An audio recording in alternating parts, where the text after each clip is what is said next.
Si Marcy Arellano in his previous game. Siyempre, No basket para sa Mindoro. One more chance here. An open three.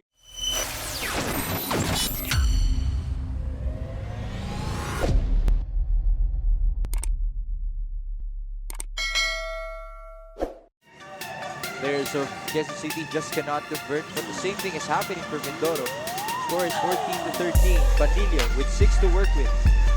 The drive, the spin. Dominic Panilio could not score. Dominic Panilio goes inside. No basket para sa Mindoro. One more chance here. An open three. Still doesn't fall. Rebound Nakpil. Arellano again surveying the floor. Kung ano yung iniisip ni James Martinez. Dahil nagkaroon ng achievement si Marcy Arellano in his previous game. Siyempre, being the competitive player that he is, James Martinez also wants to have his share, but He's bearing the ball over. Good opportunity again for the purple shirts. Can they capitalize? Vigan, catch and fire. He knew it. It was short. second chance points. Samantalang QC, they had 7 offensive rebounds and converted 10 second chance points.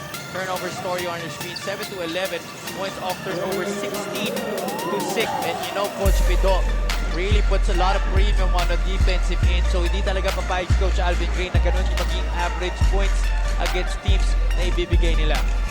Mindoro, can they capitalize here? Rodel Vigan on the reverse.